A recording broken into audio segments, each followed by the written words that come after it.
thank you guys all for joining us for this LCF Local Community Foundation webinar. As you guys, I think know, we started doing these webinars quarterly last year in 2024.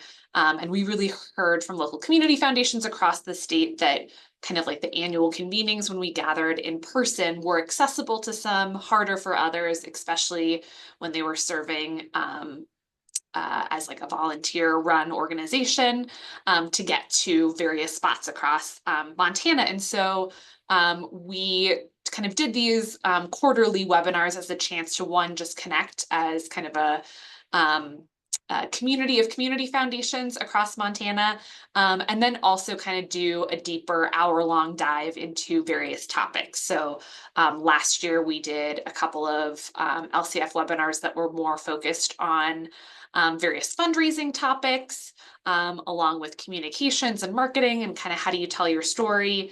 And then this year, we're kicking it off with kind of doing a deeper dive into what other community foundations are up to outside of grant making and fundraising, right? Because when we think of kind of like the three legs of a community foundation's work, and as you guys know, there's probably like this famous phrase in the community foundation world that once you know one community foundation, you know one community foundation. Like, you guys are all so different in the work that you do. But broadly speaking, right, there's these kind of like three buckets of doing some grant making, doing fundraising, and then doing a variety of other community development, economic development, leadership activities within your communities. And that's what we're really focusing on today. Doing a deeper dive of kind of like what community foundations are up to and what kind of the possibilities are for how you can show up for your community. So before we get started and I kind of turn it over to some folks to tell us a little bit more, I just wanted to mention, I'm going to kind of like mute folks because we have Claire, Carrie, and Raymond that are going to talk about what their community foundations are up to. So I think that'll just help with kind of some background noise going on. We are recording the webinar. We've heard from a number of community foundations that they either want to watch it later or have board members that want to tune in later. So I'll send out the recording and it'll also be posted on both our website and the Montana Community Foundation's YouTube page. And then feel free to put any questions in the chat as you have questions from what folks are talking about. And then I'll also mention a lot of folks, I think, were able to log in maybe with the link that I sent out, and I didn't realize that it was going to attach my name to your guys's names. So if you have Taylor Crowell as your name, you can go in under participants. There's like a 3-dot section where you can rename yourself if that's of interest, or you can pop your name in the chat and I can do that for you. So with that, I'm just going to quickly introduce our 3 kind of panelists for today. They're going to talk more about the work that their community foundations are doing. So first we have Carrie Cohn with the West Yellowstone Foundation. Carrie's been the executive director of the West Yellowstone Foundation for a number of years now. They're based down in West Yellowstone and they're doing a variety of projects. Carrie and I were joking before for like your guys' work, we could take up a whole hour just talking about West Yellowstone in general, but she's going to share some of the work that they're doing. We also have Claire Mueller, who's the executive director of Sealy Lake Community Foundation based in Sealy Lake. Similarly, we could talk about your work for just an hour. And then we have Raymond Porter, who's with TDS. Is kind of like your daytime job position, but also a board member for the Great Falls Area Community Foundation. Similarly, I feel like we could do an hour just as a deep dive on the work that you guys are doing, especially around your Giving Day. But yeah, and so we also have a representation, right? Sealy Lake and West Yellowstone are staffed community foundations. Great Falls Area Community Foundation is volunteer run. So yeah, wanted to have kind of a wide variety of folks that have various things that they're working on and also like various capacity levels. So hopefully this feels approachable for community foundations across the state. So kind of the way that we're going to structure it is we're going to start out with a couple of questions that just set the context around like the work that each of these community foundations is up to. So I'm going to turn to Carrie first, if that works, and just ask you kind of these two questions. But I'll start with my first one, which is, can you share some examples of what your local community foundation has taken on outside of kind of the world of grant making and fundraising? Sure. Thank you. So we have been around for 32 years. We obviously do a lot of grant making, fundraising, scholarships, but in addition to that, we do a ton of other stuff. Our main capstone would be transportation services. We've been providing public transit since 1994 from West Yellowstone to Big Sky, Belgrade, Bozeman, and back 2 days a week. We also are working on housing solutions and community education. So we recently conducted a housing needs assessment. We drafted a housing strategy plan to help guide future development. And then along with that, we're in the middle of doing community education around housing. So we're helping local residents and pretty much anyone connected to West Yellowstone understand and advocate for the housing solutions that they want to see. Um, we also do nonprofit support. So we host bi-monthly like roundtable meetings, very casual usually. Sometimes I come in hot with an agenda or a speaker, but usually it's just anything top of mind. And those meetings are really meant to strengthen the other nonprofits in town. And get them networking and talk about their challenges and successes, just learning from each other, which has gone really well. We've done that for about 2 years now. Then we also work in some arts and culture. We co-hosted a Wretched Mess Arts Festival. We're in our third year for that, which celebrates fly fishing, the history of West Yellowstone, and arts. Um, then we kind of, when I was thinking about like what we do outside of grant making and fundraising, I really thought the foundation is the place where like ideas go to thrive. Like if other places just can't get something done, or there's one individual who has a really good idea of what the community needs or wants, they end up eventually coming to us to help make that happen. And so the next two things that we work on kind of came out of that is abuse prevention education. That came about because we had a tragic murder a few years ago of a 12-year-old boy. Um, and so the community rallied around how to prevent that from happening again. And so we're addressing kind of the abuse prevention, and then also like it's it's okay that you, maybe that's the wrong verbiage, but you don't have to feel guilty about missing that tragedy and preventing it, but we can prevent future tragedies. So we're rallying around that and providing some monthly education on that. And then also we were approached in December to help with mental health and behavioral health services.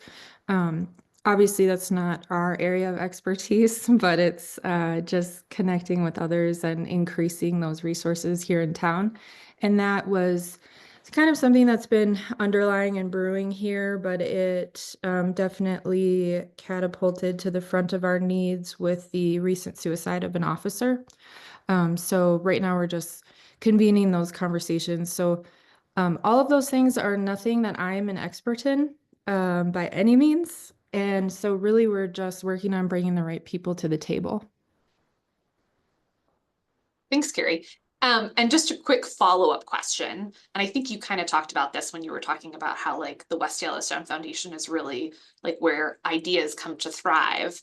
But yeah, like what motivated the community foundation to step up to the plate with various projects, like when it comes to housing or transportation or like mental health, grieving. I'm sure it's a different story for all of those things, but are there like, was there strategic plans that you guys went through? Was it folks, popping into your office? But yeah, curious kind of how you guys decided kind of what to step into.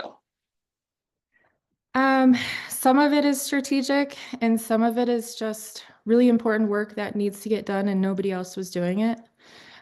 So the transportation services definitely strategic, one of the smartest things they ever did, because a lot of funding comes from that as well, which allows us to do other services.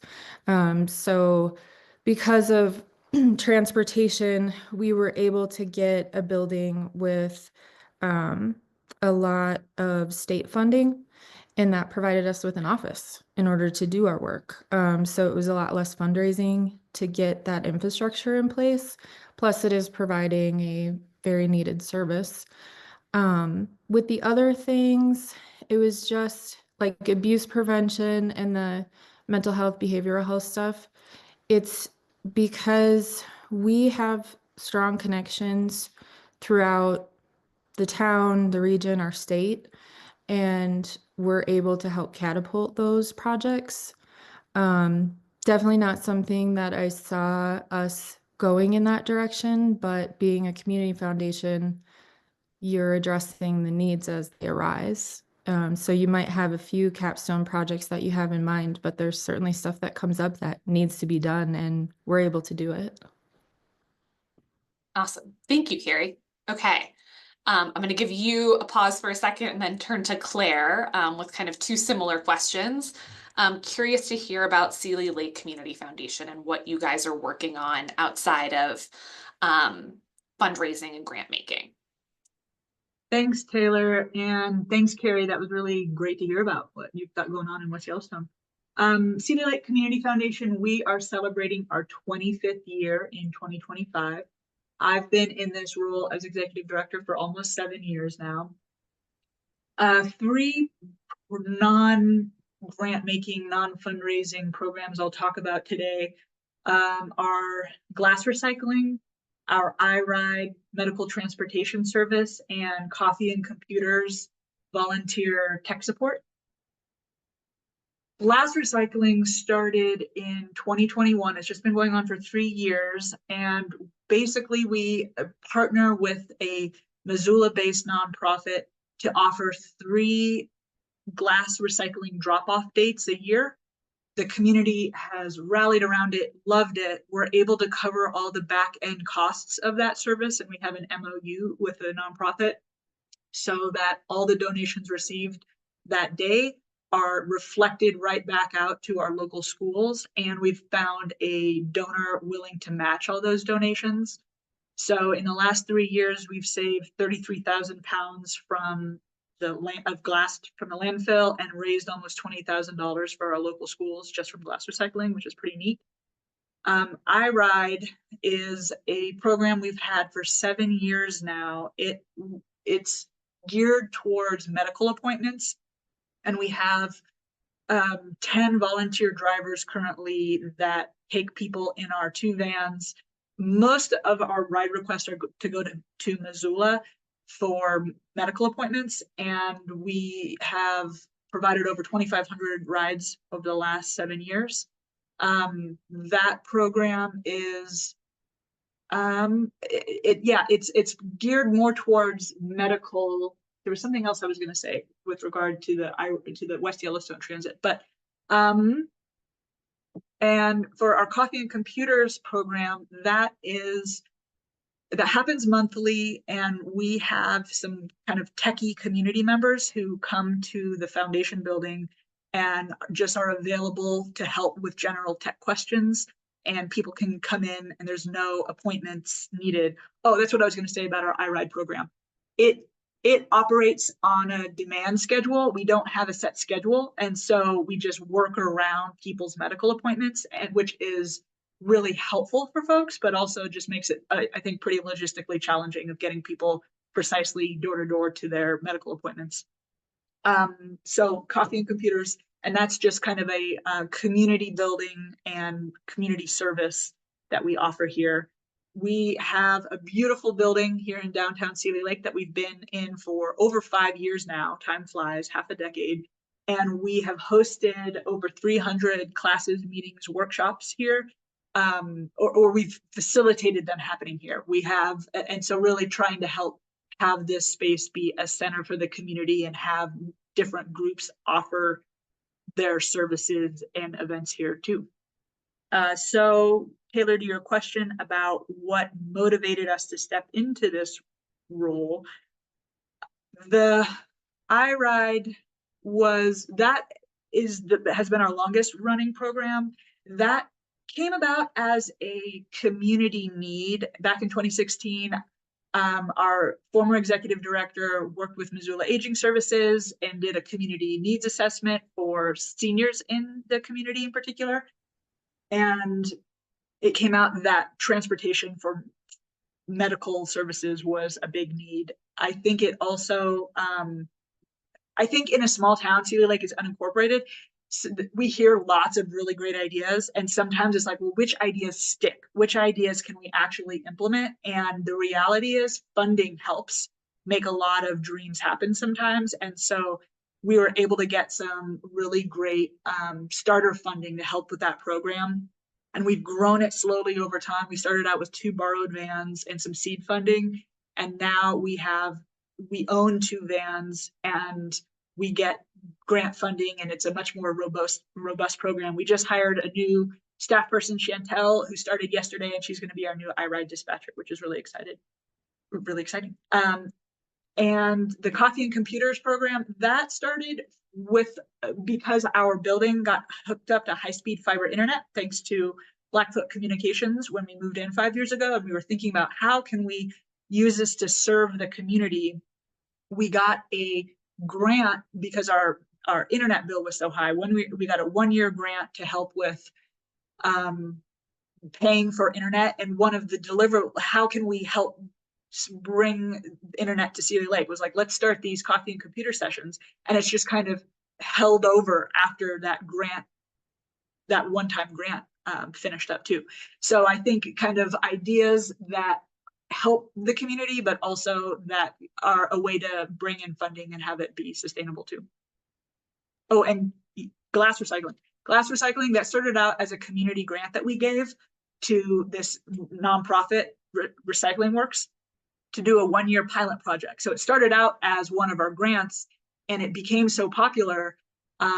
We had a private donor come talk to us at the end of the 1-year pilot program and said, this is so amazing. We want to help make this happen. We want to help continue this for the community. So that has been really instrumental in getting all the back end costs covered so that it can be such a service for our local schools too. I love that, Claire. Yeah, right. It's like the confluence of the right funding source, people that are interested in the project, people that are wanting to take over the project, right? With the coffee and computers, it sounds like there's a group of like local volunteers or folks that are really passionate and kind of can help with the capacity of delivering that. So that's great. Okay, I'm gonna give you a break, Claire, and then turn to Raymond to talk about Great Falls Area Community Foundation and some of the work that you guys are doing and kind of stepping into outside of fundraising and grant making.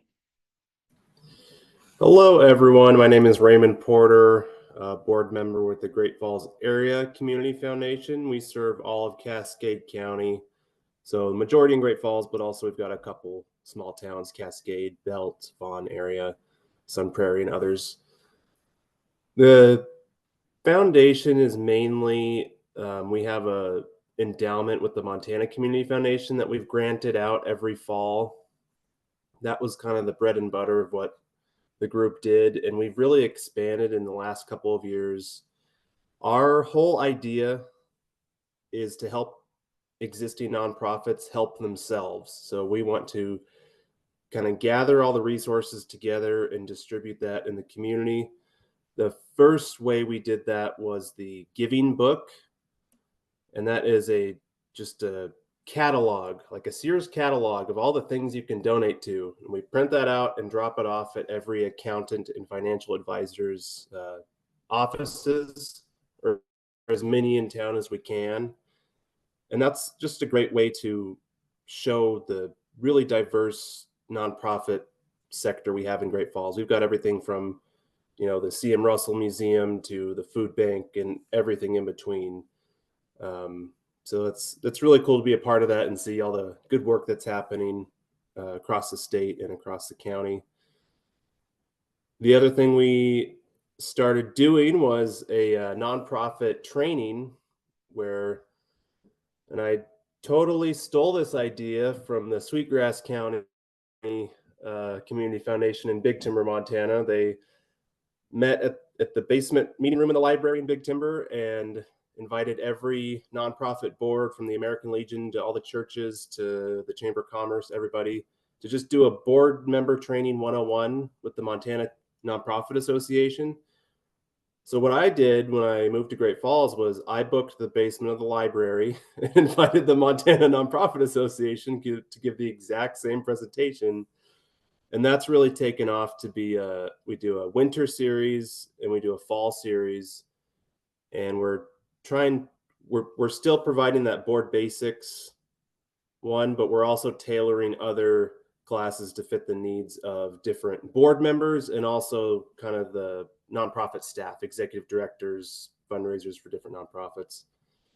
And the last thing we're doing is our week of giving. We just officially took that on as a group, and we are the lead organization in charge. So we're, again, gathering all the nonprofits together to do that week of giving at the end of April, first week of May, just like every other community across the state. So giving book, the nonprofit training, the grants, and the week of giving.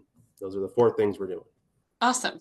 Thanks, Raymond. And kind of the same follow-up question for you. Like, how did you guys decide to step into that space in Great Falls in terms of like offering these trainings or different resources for nonprofit partners? So basically, we wanted to do something different than everyone else, and really, so we're all volunteers, right? We all have full-time jobs or are so-called retired. Some of our retired folks still work full-time, they just don't get paid for it, and all the good stuff they do.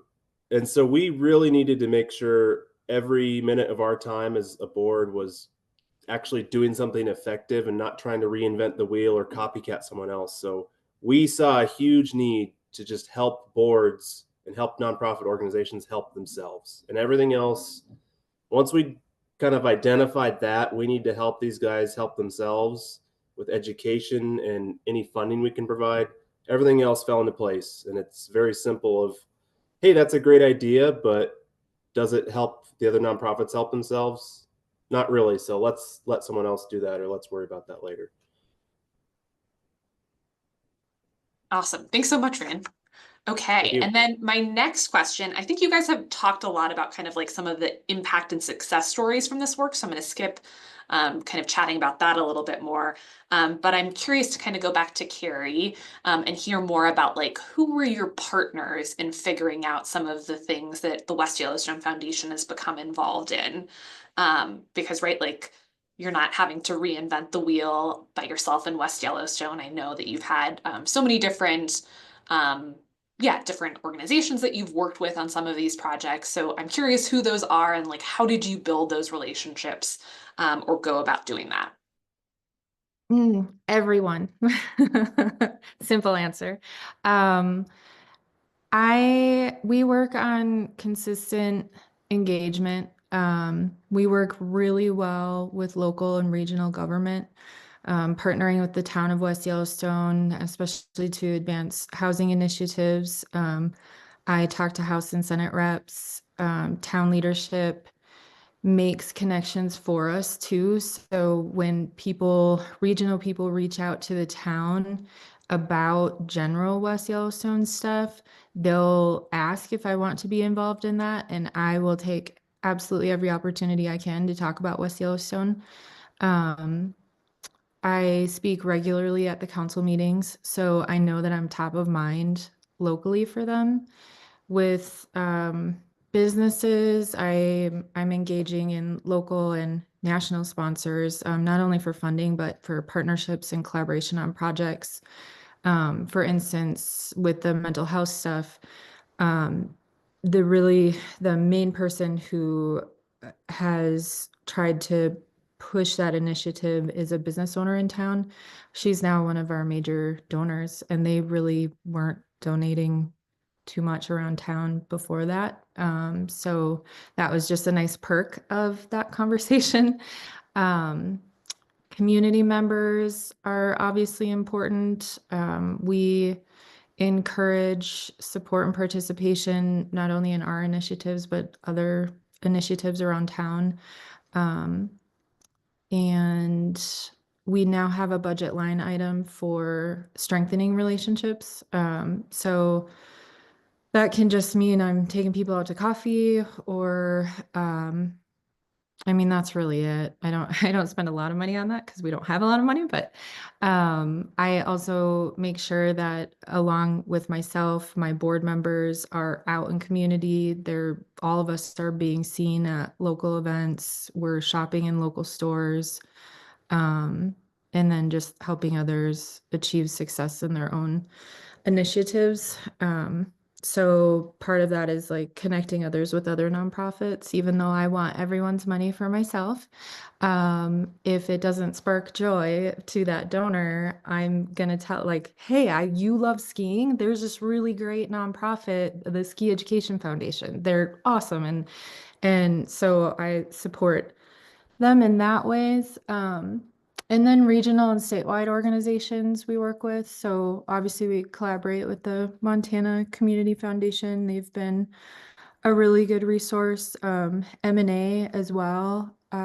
So I've started the M&A ambassadorship, which gets some perks there. They do come down and do in-person trainings for West Yellowstone that are catered just to West Yellowstone needs.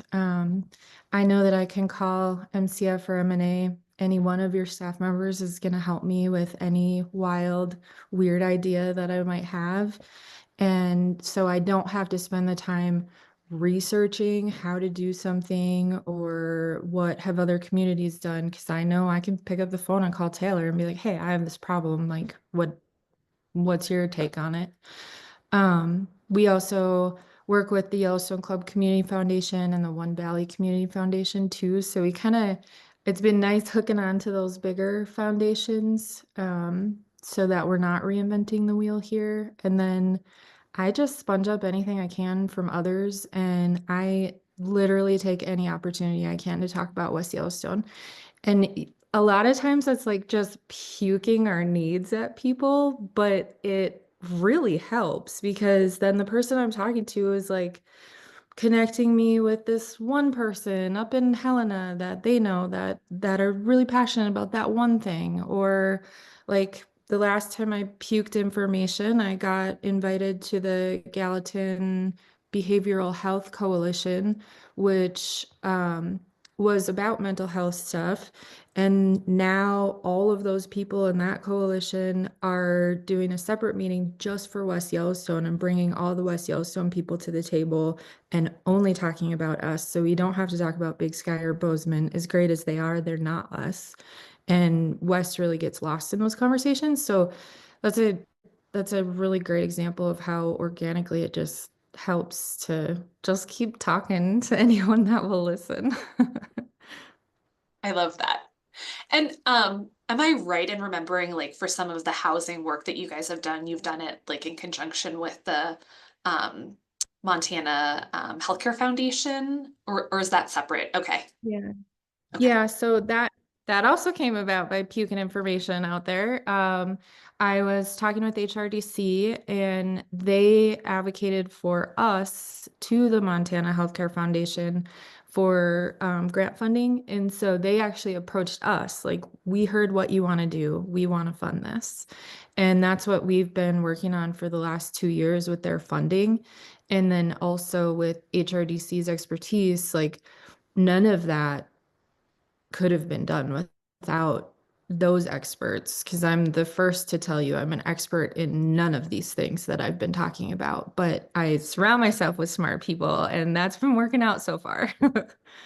Yeah, I love that. That's like a good reminder, right? Because there's so many things that community foundations do. And I think it can be overwhelming if you're like, hey, I need to become the housing expert or the expert in behavioral health, but really it's about like, how do you create those relationships to bring those experts to the table and bring their resources and connections and funding and ideas. So that's awesome. Okay. So yeah, Claire, gonna ask you a similar question. Yeah, who were some of your key partners for some of the efforts that you guys are working on? And like, how did you build those relationships and kind of like foster all of that? For iRide, a key partner is MRTMA, Missoula Rivali Transportation Management Association, and they have they've held our hands since the beginning and been just a really strong silent partner and helped us a lot navigating with MDT and a lot of the requirements for reporting. And for glass recycling, that partnership with Recycling Works has grown over the years, which has been really great. The organization we have an MOU with. I think the bigger story beyond just these 3 ways we serve the community I talked about is partnerships in the community. And I think that talking to donors and leveraging people's ideas and dreams is really powerful. And so have really been focusing on print newsletters and communicating impact to people who love this place. It is really a special place that's captured many people's hearts. And there's lots of folks who recreate and vacation here and are part-time residents and are not fully engulfed in the day-to-day. And I think that a strength that we can bring is helping reach out to people in the other parts of their lives and connecting them back to this place, and people who have assets and who want to help and who aren't necessarily picking up our newspaper each week and things like that. I think that's really something that we have done well and could do even better at, and really kind of helping launch and grow the voice for Seeley Lake in that way. We have ties with the county and with Missoula. We're only an hour away from Missoula, and it's an interesting balance of working with the county and with government, because of also making, I think people can often get confused and not understand if we are the county or if we're a separate organization. So trying to delineate how we can be of service and like what our relationship looks like is important. But I think also just helping bring resources to Seeley Lake is really important too. We have this awesome little thrift store here as an example, and they have been looking at getting involved in domestic violence support, and even just being able to help connect them with some resources in Missoula that the thrift store managers didn't know about. And it's like, oh, hey, here are some resources right in our back pocket. Let's just make sure you know about who you can call if something comes up, so you don't have to feel like you're in Seeley Lake reinventing the wheel. And how do we help people from ground zero? So I think Carrie did a great job of highlighting other regional partnerships and how important it is, just the network that you create as a community foundation. And yeah, what people's interests are, and really kind of keeping in mind, like, you know what, that person would love to hear about this. That person should be involved in that. And we're such a small community that you got one of the beauties is that you can get to know people enough to know what their interests really are. Yeah, such a great point, right? Like, you guys benefit from all these networks, but I also feel like each of you guys as community foundations do a great job of like bringing that network to those in your communities, whether those are community members or donors or nonprofit organizations, and kind of like, yeah, bringing the table to them. So I love those thoughts. Raymond, curious if you have any thoughts for this question as well, kind of like, how do you foster those relationships? Obviously, like the Montana Nonprofit Association is an important relationship, especially when it comes to your guys's nonprofit training workshops. But yeah, curious if you have thoughts on this front.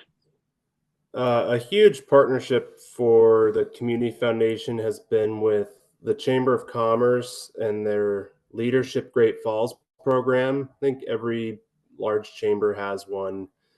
And basically, years ago, some board members from the Community Foundation did a clever negotiation tool, which I'm always in favor of wheeling and dealing.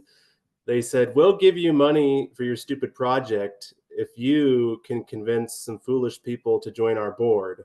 So that's been the whole board development strategy, is capturing just one or two people from each Leadership Great Falls class over the years. And some of those people stick around for 5 or 6 years. Some of them stick around for 1 year or 6 months and leave. But that's just been a great give and take partnership with the chamber, and making sure different organizations are working together. Yeah, just for hosting the classes, it's working with those venues. Alliance for Youth has a big classroom. The museum in Great Falls is another location. The library, just kind of natural partnerships like that.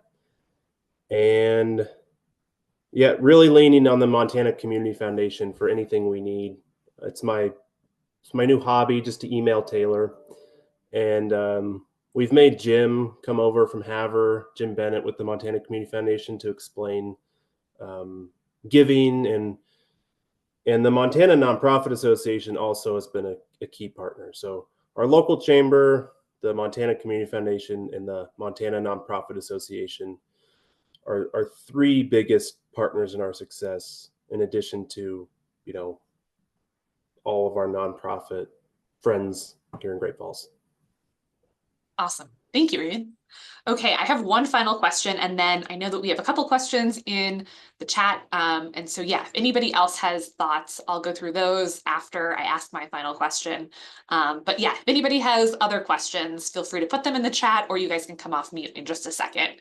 But my final question for all of you guys, and maybe we can just follow the same format. So Carrie first, Claire, and then Raymond, is, yeah, like, what's your advice for other local community foundations that are wanting to do something else besides kind of like grant making and fundraising, that want to dip their toe into these pools? Like, how do you get started? I think it's important that your house is in order first before you are thinking about expanding. So make sure that your board is right, it's healthy, everyone is working together well. I have told each of my board members, if it doesn't bring you joy, most of the time, do not do it. There's something else that can make you happier. So all of my board members really believe in the organization and they have a good time. We recruit culture fits, not necessarily looking for a lawyer, looking for a tax expert. It's attitude first with us. And then beyond that, I would take advantage of any free trainings that you can from MCF and M&A. M&A has trainings every week, or talks, or I don't know, Jim, what you guys call those, but they have several on all kinds of different topics. And MCF is a wealth of knowledge too. So I would glom on to those bigger organizations and sponge up anything you can from them. But probably overall, talk to your community members. You're representing them. And so you need to make sure that you're doing the work that they want to do.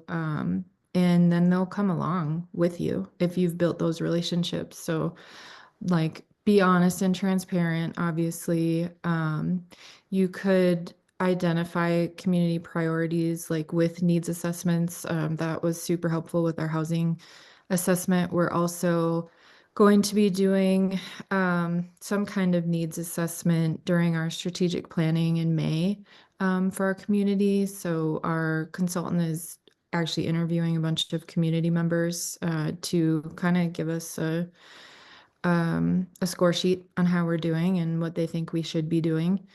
And you definitely have to stick with your own existing strengths. So don't do anything too wild.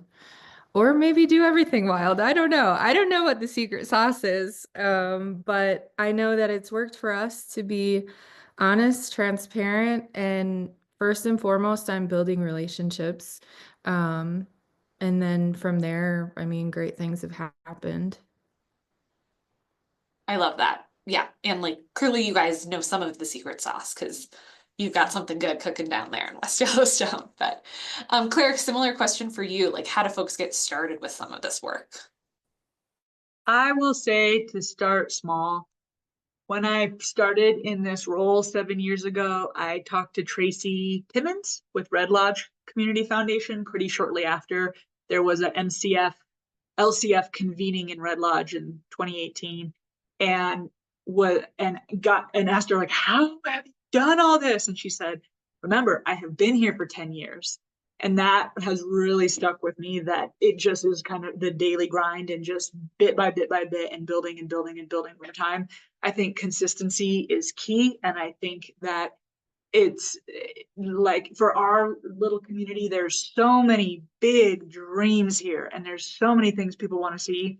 But what I think my job is and our job is to like maintenance, and we have to, like, we can't do more and new until we get the basic solid and we just are foundationally strong in order to be able to serve more. So and it's super hard too, the pressure of, oh, we got to do more, we got to do more, we got to do more, but also just the continuing to show up in ways we've already committed to and over years and over time is super important too. But I think just opportunistic can be a really great way. When people have excitement around things. Cedar Lake has some huge challenges and some things that we are not working on yet, like housing is huge here. But sometimes those really, really big intractable things are hardest to wrap your arms around. And so sometimes it's the easy wins that can really rally people and get people interested. And like, is glass recycling going to change the world in Seeley Lake? No, but it's this really cool, pretty easy program that we're able to, over 3 years, raise 20 grand for our local schools. And it's a way to show a small win that can bring people together further in the future. Yeah, such a great point. Raymond, similar question for you. How do folks get started? Especially as a community foundation, that's like stepping into this work just, a couple of years ago. But how did you guys get started moving in this direction? We stole the secret recipe from from Big Timber. Book the library, preferably, or American Legion or whatever your town has, preferably if it's a basement room, and then get the Montana Nonprofit Association or someone from the Montana Community Foundation to just grab some of these board members by the ears and shout at them all of the things they should be doing to steward the resources there's just a bunch of assets in every community that are just kind of sitting there and no one knows what's going on. There's a bunch of people who are yelling and screaming at each other over what color the napkins are going to be at the fundraiser. Meanwhile, we've got, kids that are struggling in school and, health things and housing and transport, all the challenges we all work on. So it's like, stop yelling about the napkin color and start working together. That's the first thing, and that's an emotional thing.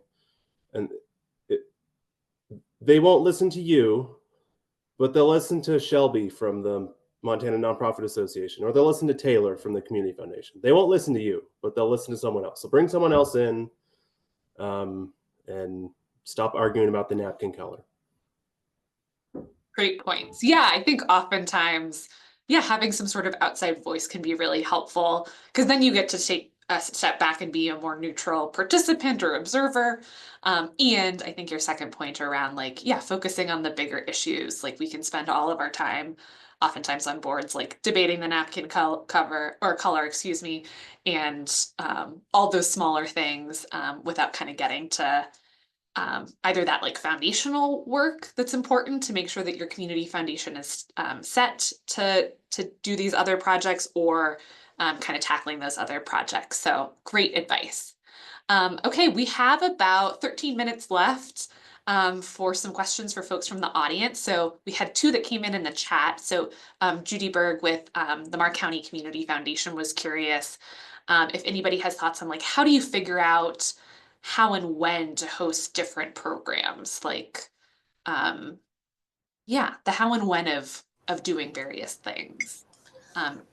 Judy, Can I chime in? My question is partly, it seems like because we're a small community, about 800-900 people right now,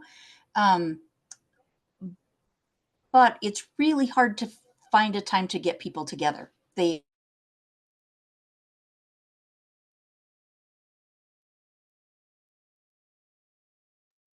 Oops, I think we might have lost Judy for a second.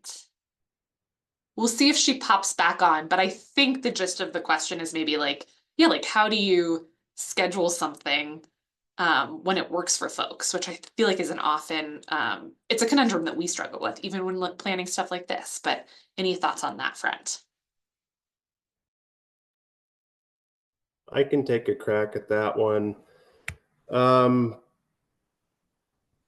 It depends on who your audience is. A lot more people are available for a 9 a.m. or a noon on a weekday than you think, just with the whole work from home. And a lot of your folks are going to be older anyways. So not everything has to be like the city council meeting where it's 7 p.m. on a Monday and they wonder why no one shows up, right? So you can just meet at noon, at the Grand Hotel for lunch, or meet at 9 a.m. at the library. I always do stuff on weeknights. I rarely go to anything on a weekend or plan, because the whole summer everyone's out adventuring. We live in Montana for a reason. And in the winter, sometimes it's like, well, that's family time or that's personal time. And we, as a community foundation, for any event we do, I think, always go with free venues. We do not want to pay for any rental space. That's kind of our just internal policy. And basically our thinking is if the place doesn't want to do business with us for free as kind of an exchange, we don't want to do business with them, kind of, versus if they want to trade, hey, come host your workshop at our lovely event venue, and we list them as a sponsor and promote them to all the attendees. So a free venue, know your audience when you're selecting the time. And I just always avoid weekends, and I even avoid big chunks of time. That whole Halloween through like Valentine's Day holiday season is kind of like blacked out for a lot of what I plan between Christmas parties and religious holidays and all the community events. So really know when your busy times are. Like in West Yellowstone, I can imagine, you guys, there's peak tourist times where everyone's working or running around crazy. And then sometimes in the dead of winter, it's hard to get people to come to a meeting when it's -40 outside. So yeah, I guess don't be afraid of the noon and 9 a.m. on a weekday. And Judy popped back on too. We think we got your question, which was kind of like, how do you figure out the best time that works for folks? But let us know if that wasn't quite it, Judy. Okay. Yeah. Carrie, did you have thoughts? Yeah, I mean, we've kind of just throw all the darts at the dartboard at once. So we've done everything from 9, noon, night meetings. I find that for our community, night meetings are helpful to get participation. If I have a heavy topic, like all of the housing topics, I feed people. We do always get free meeting space. And most of that is probably because the businesses believe in us, so they're willing to do that. For food, sometimes I'll get it for free, but we ask so much from restaurants in this town that I try to pay whenever I can. I still get a pretty good deal on food. And once in a while, I'll strategically work with someone that I wouldn't normally work with because I know they're going to charge me full price, but I take a gamble because I want to get them on board with the foundation. So, like, I recently hired a caterer that I've been trying to court as a donor for a while. So, we'll see if that pays off. But the food was great. So, it paid off either way. Great thoughts. Yeah, anything from you, Claire? Judy, I think the audience piece is a really good point, that who needs to be at whatever you're organizing, like if it's, I think there can be a danger in saying like, oh, well, we want everybody to come to everything. And really it's like, well, who exactly do you envision at this particular event, or what at this meeting, who is essential that they are there, and find some times that work around that.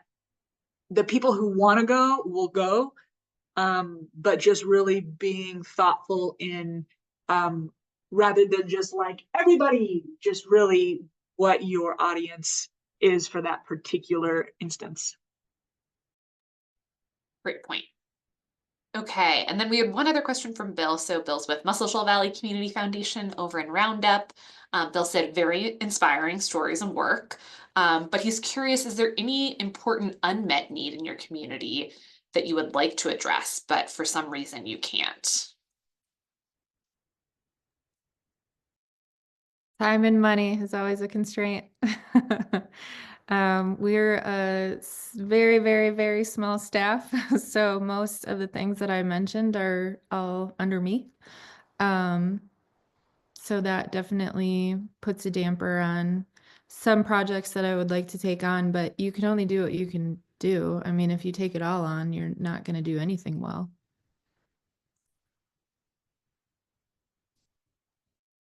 Thanks, Carrie.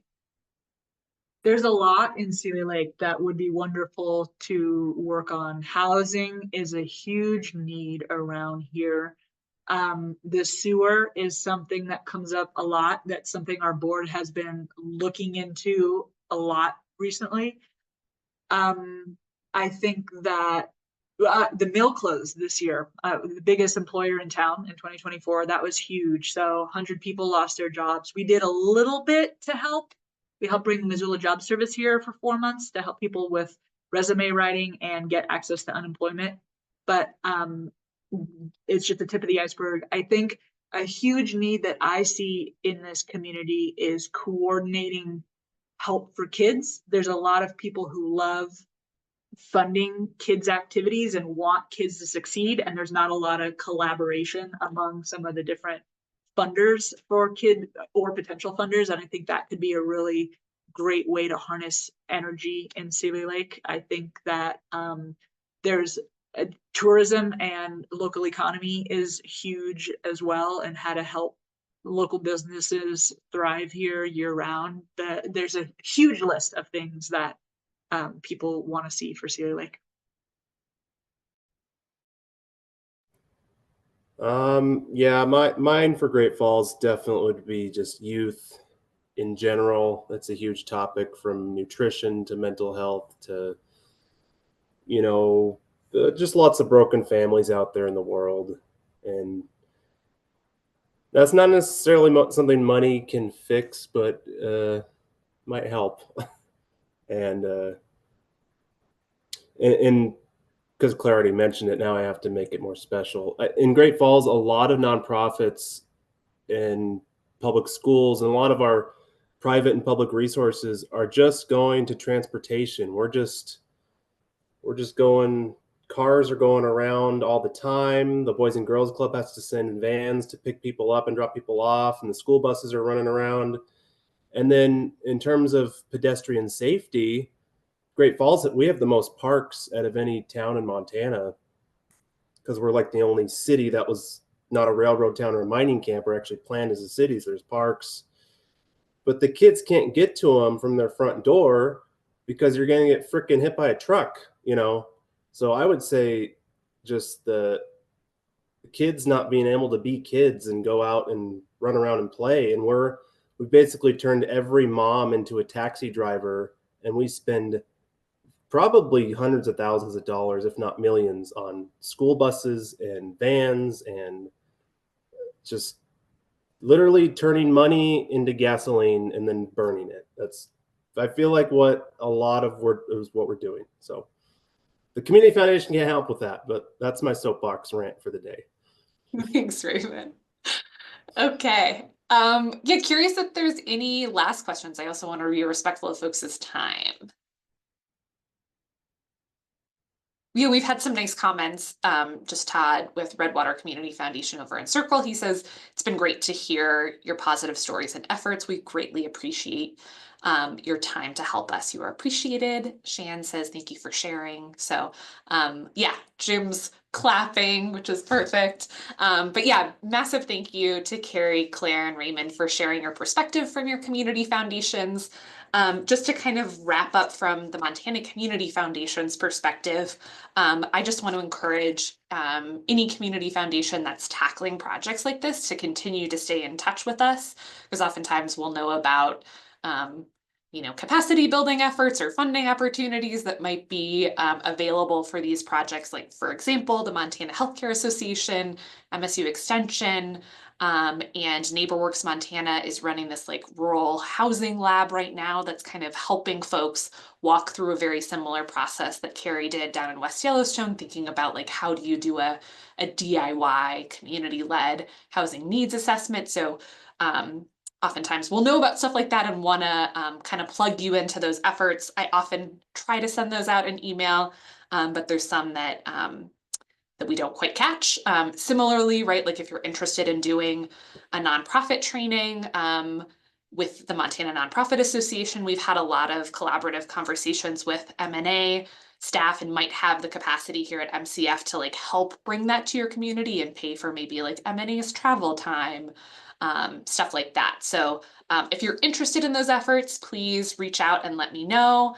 Or if you just want to like brainstorm other ways that your community foundation can kind of like step up to the plate, please let us know. We're going to continue to do these quarterly webinars throughout the course of 2025, and our next one is on May 21st at noon, and it's on like innovative practices in grant making. So we'll have Eliza, who's our impact program director, kind of talk about like the legality of what community foundations can and can't grant make to. So it should be kind of a nice refresher on that front.